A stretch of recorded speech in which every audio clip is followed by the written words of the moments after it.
Are you wondering what's up next on the Radio 24.7? Well, you're right on time. Next up, Fat and Thirsty Radio with health coach Timi Gleason. Do you know anyone who's on prescription meds and wants to get off them? This is the show. Timi's got 30 years of practical self-healing experience and plenty of stories to share with us. In the U.S., over 800,000 people die every year from complications while using legal and doctor-prescribed meds. Timi talks about partnering with your doctor to reduce and ultimately eliminate your need for heart, high blood pressure, and diabetes meds. Autoimmune problems, stay tuned. Carrying too much weight and not motivated to lose it, stay tuned. Chronic dehydration. Now, these common health conditions are so prevalent in our society, most of us underestimate how risky they really are. The ideas and products featured on the show are not intended to diagnose or replace the formal assistance provided by an MD. If you're interested in making changes in your health based on information from this program, we ask you consult your doctor and obtain lab results that support your decisions. And now, here she is from San Diego, California. Not fat, not thirsty anymore. Your host, Timi Gleason.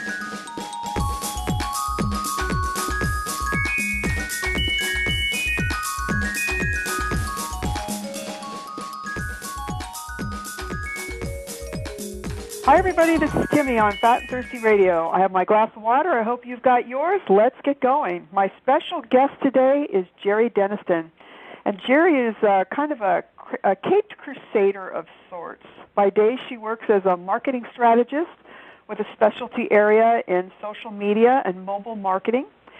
But by night, she is a subject matter expert and internet blogger on the hazards of gluten-based foods and all that goes with being gluten-free. And I thought it'd be super if we could talk to her today, because this is a pretty hot topic. I just wanted you to know that Jerry became interested in the issue of gluten in foods when she had her own self-healing to do. She was having some health challenges about 3 years ago, and her symptoms were heartburn and acid reflux and severe body aches and pains. And her doctors attributed this to fibromyalgia and to work-related stress, but they really couldn't help her. It was her chiropractor, Dr. James Padilla, in San Diego, who's also a functional medicine specialist, who suspected that she was suffering from an allergic reaction to gluten. And after 6 months of treatment and an immediate elimination of all gluten foods, Jerry's symptoms disappeared almost entirely. And she's been gluten-free ever since with no turning back. So I want to welcome her to our show. Are you there, Jerry? I am, Timi. Thank you so much. I'm really excited to be talking about this subject. I think this is a good topic for everybody. I mean, I'm cutting back my gluten a lot too, and I don't have some of the problems that we're going to be talking about today. But it has made a huge difference in my health too, especially in my blood. You know, just triglycerides going down and that kind of stuff. I can imagine. Yeah. So let's jump in. Being gluten-free is almost a buzzword these days, at least in California it is, because you can go into a restaurant on the menus, you can go into the stores, and there's just more and more emphasis being placed on certain kinds of food items being gluten-free. So as a starting point for our show today, will you help us understand what is gluten, and even more importantly, why do we want to be free of it? Sure, happy to. Gluten is actually the protein that occurs naturally in wheat, barley, rye, spelt, kemet, which is an old grain, and triticale, which is a blend of wheat and rye. And the protein forms when these flours are mixed with a liquid like water or milk. It's what gives baked goods that thick, elastic quality. You know when you make dough, you're making biscuits or bread or something, and how the dough gets really stretchy? That's the gluten that causes that. And the gluten, unfortunately, is hard for the body to digest. Even if you aren't allergic to it, the body just has a difficult time digesting it. But if you do have an allergy to it, like I do, then it can show up in a whole bunch of ways. Some people get eczema or psoriasis. I personally got gastrointestinal difficulties, which caused that acid reflux and heartburn, etc., and I didn't know what was going on. In really extreme cases, it causes celiac disease, which can be deadly if it's not treated and diagnosed. So this, having packages that are now saying gluten-free is really critical, especially for people who have celiac disease, because any tiny bit of gluten can be deadly. And I think the thing that was interesting to me as I remember you going through this process is that it was tied to your fibromyalgia. Right, exactly. And of course, that's also aggravated by stress. But fibromyalgia is a disease of the soft tissues, the muscles of the body. And the gluten aggravates that along with stress by making the tissues hurt more. So you could press almost any point in my body and I would jump in pain because it was just painful to be touched. And for me, it had gotten so bad that it was almost crippling. At one point, I couldn't walk down the block because I hurt so much. It's interesting how you turned your health issues into something positive. What motivated you to go so public about your struggles with gluten? Well, I started doing some research on this. I wanted, I like to know what's going on with my body and figure out what's going on. There's so much information on the Internet. So I started doing some research, mostly about the fibromyalgia, and I really didn't start doing research about gluten until my chiropractor, Dr. Padilla, really put his finger on what my issues were. And then I started researching about gluten and realized no one's linked those two. And there was a lot written about gluten and about, their gluten-free recipes, and there's all kinds of books about eating gluten-free. And there's stuff about fibromyalgia, but I didn't see anything that linked the two. So I thought, well, number one, I want to give some credit to my chiropractor because he literally saved my life as far as I'm concerned. So I thought, well, I'm going to start blogging about him, and in the process, I can start talking about my personal experience. Well, here's an opportunity for us to give a couple of websites because people may be curious. What is your blog website? My blog website is called myway2health.com. So myway2health.com. And how about Dr. Padilla? Dr. Padilla, yeah, his website is Dr. James Padilla, P as in Paul, A-D-I-L-L-A. He is Hispanic. Great guy, really great guy.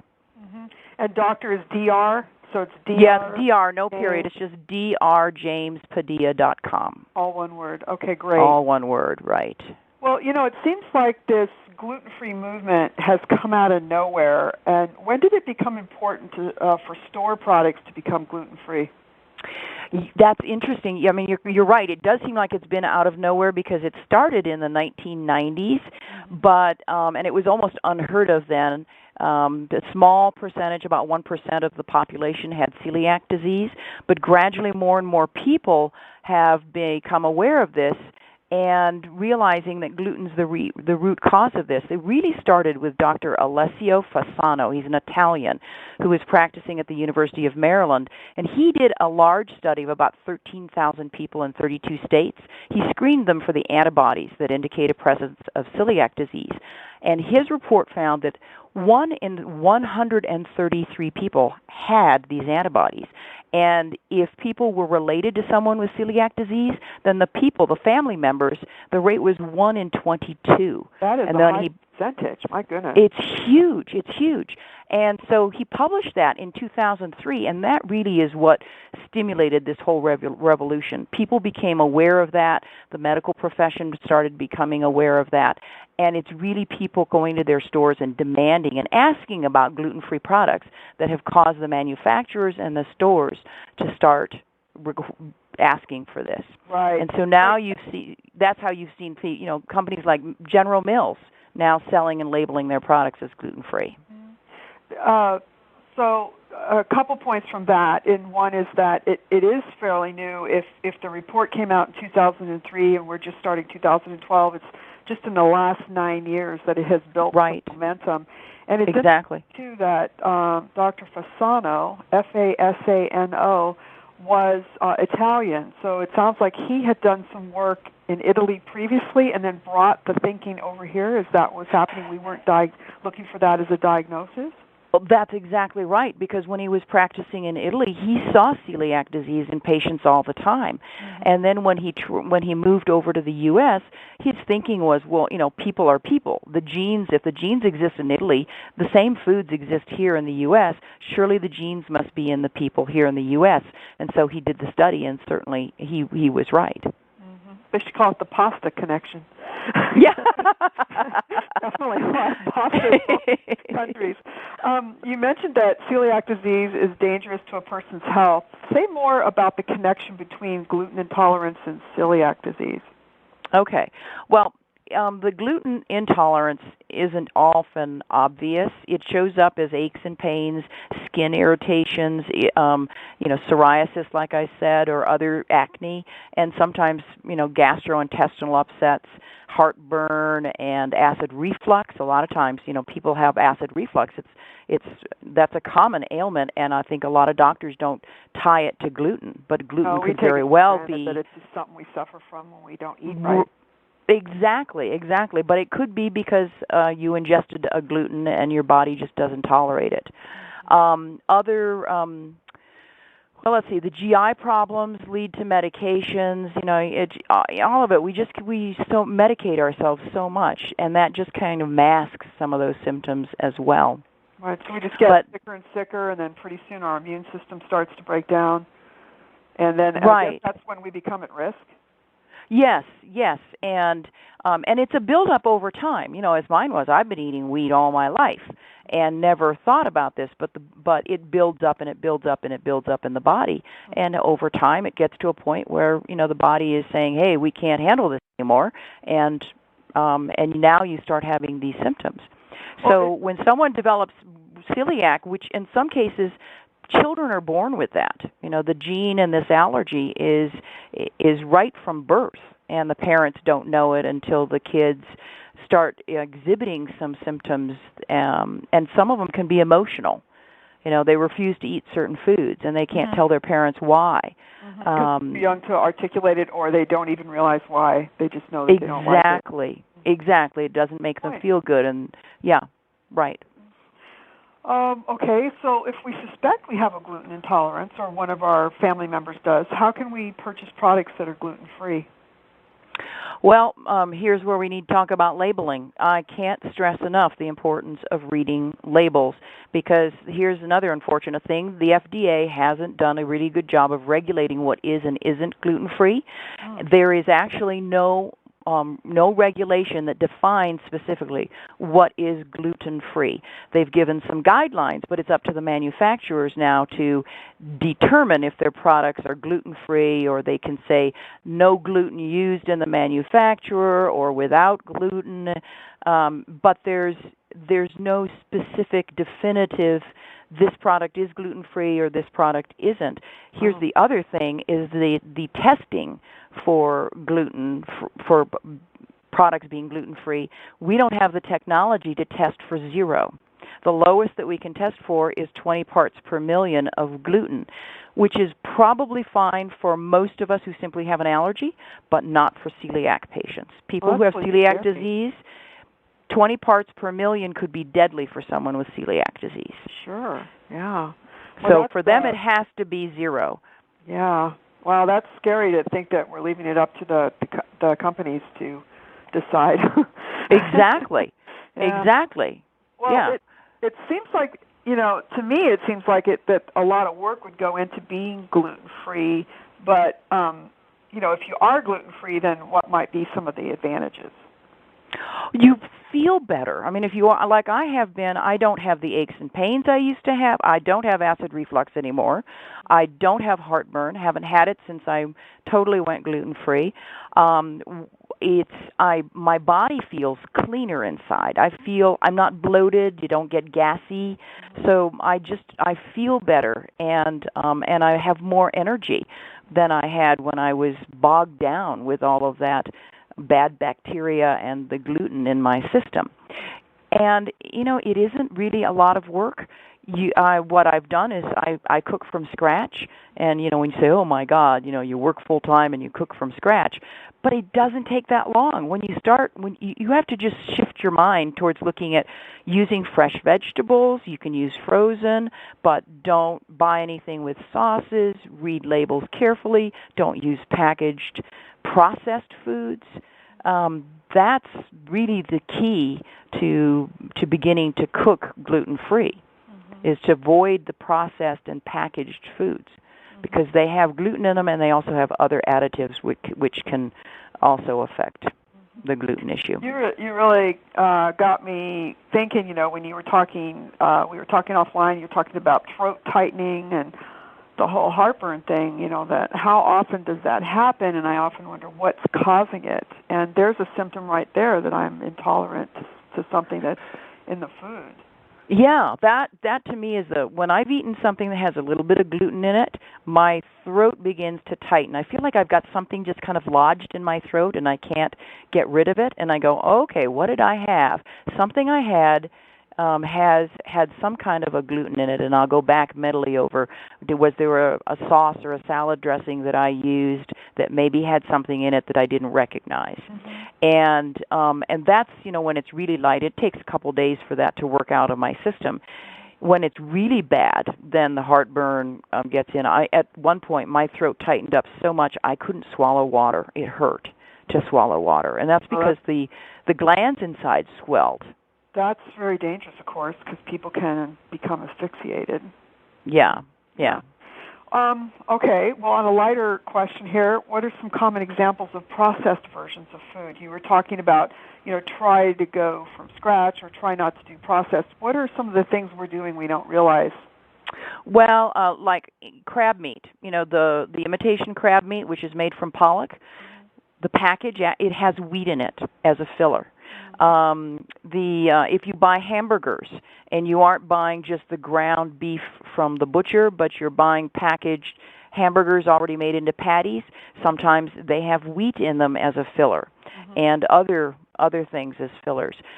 Salad dressings, if you buy a cream-based salad dressing, read the label because it may have a flour in it to help with the thickening, or wheat sometimes, even sauces that, like barbecue sauce and soups, creamed soups, creamed sauces, frozen vegetables like those, what's the Jolly Green Giant, with butter sauce peas and stuff. Right.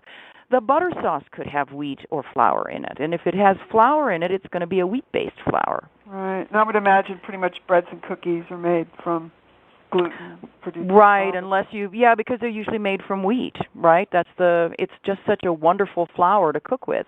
Yeah. And so unless you specifically go to a health food store and look for gluten-free cookies or breads that are made with potato flour, brown rice flour, soybean flour, sorghum flour, those are the flours that are, and quinoa. I don't think we've talked about that yet. But that's about. You know what? I'm going to ask you about that in a minute because we need to go. Okay. You stop and slow down. Go to a break for a second. And I just want to remind everybody you're listening to Fat and Thirsty Radio, and we'll be right back after this short break.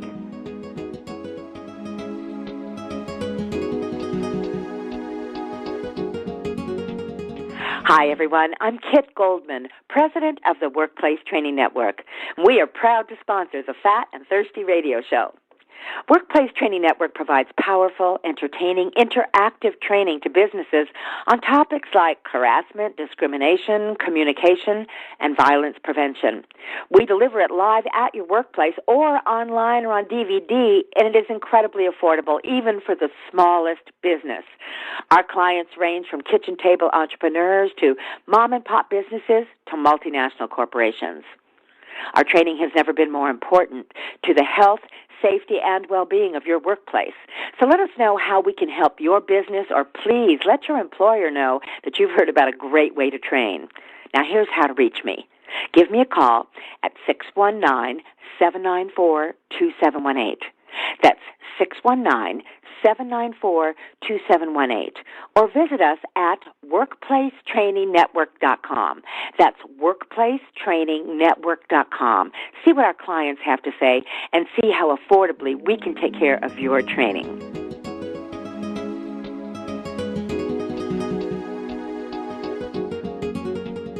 Welcome back to Fat and Thirsty Radio. We're speaking with Jerry Denniston about the dangers of gluten and the steps to becoming gluten-free.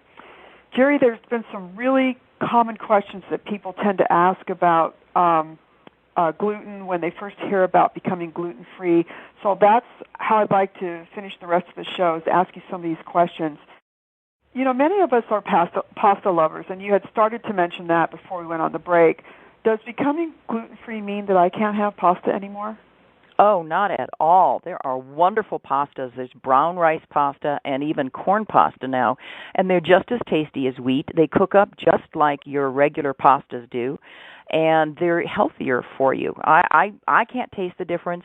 My husband is now eating only brown rice and corn pasta because that's all I cook, and he can't taste the difference. Quinoa there's also pasta made out of quinoa, which is Quinoa, and in Spanish that would be quinoa, and soy pasta. So there are options, which is wonderful. The only thing I would say about these pastas, and I haven't tried the quinoa pasta, but certainly the brown rice pasta, is it doesn't work well in a cold pasta salad. Wheat is so great because the pasta is still chewy and soft, but the brown rice pasta tends to harden when it gets cold. So it's not good for cold pasta, but boy, is it great with, tomato sauce or garlic and olive oil and Parmesan cheese. Do you have some name brands, just like 2 or 3 name brands we could look for? Yes. Bob's Red Mill is a great source for gluten-free flour, cookie recipes. He makes just a delicious shortbread cookie, and it's the mix. You can buy the mix, cereals, and even breads. And then Rudy's, RUDY''S. Rudy's makes a raisin bread and a multigrain and a white bread that's absolutely delicious. Making me hungry. A bread that has been popular at my house is Ezekiel Bread because it's such a healthy bread. How about that? I love Ezekiel, but unfortunately it's made from wheat and spelt, and so it is not gluten-free. Oh, okay. Yeah. Right. How do potatoes and rice fit into this whole gluten-free issue? Perfectly fine. There's no gluten in either one of them. Even though, the rice seems like it's glutinous, it doesn't have that gluten protein. Mm-hmm. So brown rice, white rice, perfectly fine, and all kinds of potatoes. That's not an issue at all. You can cook them any way you want. Just be careful about adding cream sauce. Mm-hmm. Doing like scalloped potatoes where you thicken the sauce. If you're just using milk and sour cream, probably okay. But even with sour cream, read the label. If you look at sour cream, absolutely. If you don't use diet light sour cream, there are additives in there. But use the whole full fat sour cream. It says it's just milk and cream, and that's what you got to have. Oh my God. So yeah, you've got to read the labels. Don't buy diet stuff is what I've determined. Aspartame is also an issue to people who are gluten intolerant, and that's what's in a lot of the diet and reduced fat products. So, the label, we should do a show on just reading labels. Yeah, maybe we could do that. Remind me of that later. Okay. Well, what can I have then? You can have fresh vegetables, fresh fruits, even the frozen vegetables and frozen fruits, as long as there's no added sauce, there's nothing added to it. It's just the vegetables. Cauliflower, broccoli, spinach, whatever you like. You can have meats, all kinds of chicken, pork, fish, beef. Just be careful if you're buying again, it's processed, right? If you're buying a meatloaf that's pre-made at the store, read the label of what's in the meatloaf. They may have added breadcrumbs. If they added breadcrumbs, that's wheat. It's gluten. So that doesn't, and hamburger, same thing. Look for fillers. But if you're buying just the ground beef or ground pork and making your own, perfectly fine. Just always ask to make. As long as you're a carnivore, right? But what if you're a vegetarian? So are Veggie Burgers going to be okay? Veggie Burgers may not be. You got to read the label because the Veggie Burgers that you buy in the store sometimes also have the fillers of breadcrumbs in there. So if it's just been made with all kinds of vegetables and garlic and onion and spices, then it's fine. And even if there's an egg in there to hold it together, because that's why they put the breadcrumbs in there, right, to help hold it together into patties. So if they've added egg, that's perfectly fine. Mm-hmm. Just make sure there's no breadcrumbs. Okay. Another source of protein is tofu. I would imagine that's okay? Tofu is fine. Soybeans, yeah. Tofu is fine. It's a great source of protein. Yeah, so basically anything that's prepackaged, you just have to think about whether there's any additives or if it's a pure item. Exactly. I noticed that with liquid eggs. You can get egg whites, and it's only egg whites, or you can get some of these special brands that have things added to make it more appealing, and then now it's borderline, right? Exactly. Exactly. How about ice cream and my favorite, chocolate, things like that? Yeah, that's another problem. Ice cream has fillers in it, so again, read the label and make sure that's all it is just the cream and the eggs and the salt, and and fruit if it's a fruit ice cream. But you got to be careful about the chocolate because chocolate has additives in it that also has gluten. So is it going to be all chocolate, or is there going to be something we can watch for that makes it okay? Well, look for the chocolate. I haven't looked at any of the brands, but like the chocolate that you buy when you like at Christmas time to do candy coated stuff, bad.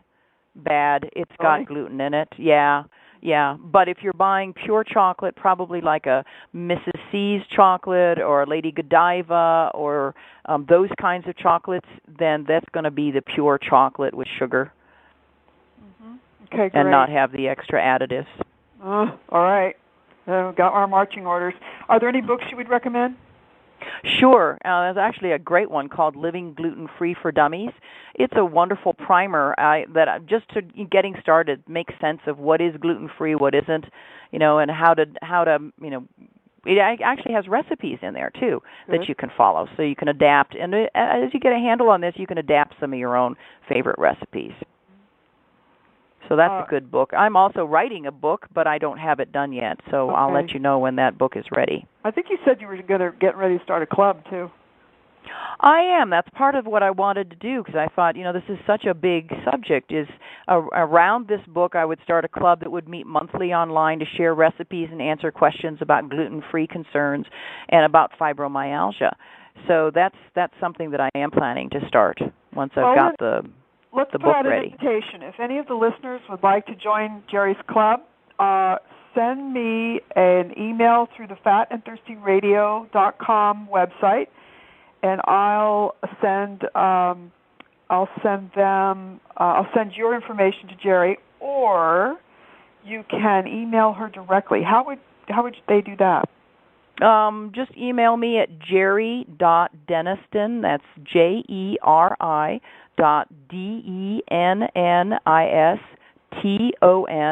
@gmail.com and put Fat and Thirsty Radio in the subject line. I'll send them a link where they can get the Living Gluten-Free for Dummies book, as well as a list of foods to avoid when you're following a gluten-free diet. Oh, I bet that'll be really helpful to a lot of people. So you have a list of foods to avoid. That's great. Right. Great. Do you have any final words of wisdom for us? Because we're gonna need to wrap here in a second. Yeah, it's not the end of the world. It's not. It sounds like it's like a huge change in your diet, but it really doesn't have to be. It's eating much more healthily, and there are more and more foods. There are cereals, there are breads, there are cookies, there are flours. You can have pasta.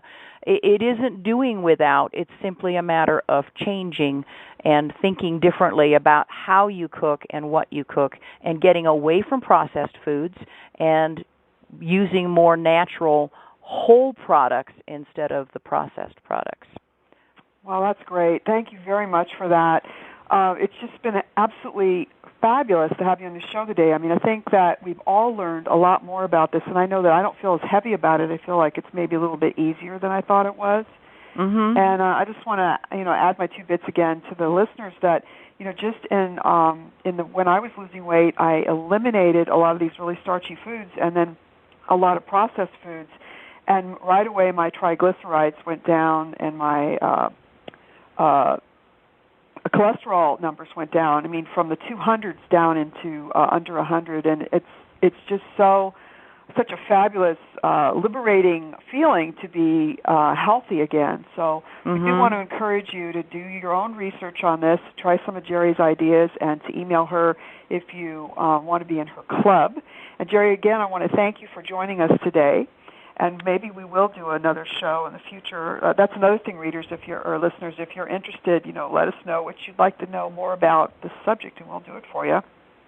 Yeah, I'd love to do a show with you, Timi, about reading labels and about some of the filler ingredients that people don't realize they're ingesting. Okay, great. Well, we'll listen. We'll see if our listeners are interested in that, and then you and I'll try to find some interesting way to do that. Okay, that sounds good. Thank you for being on the show. This concludes our show for today. You've been listening to Fat and Thirsty Radio, and this is your host, Timi Gleason, signing off until next week. Bye-bye now.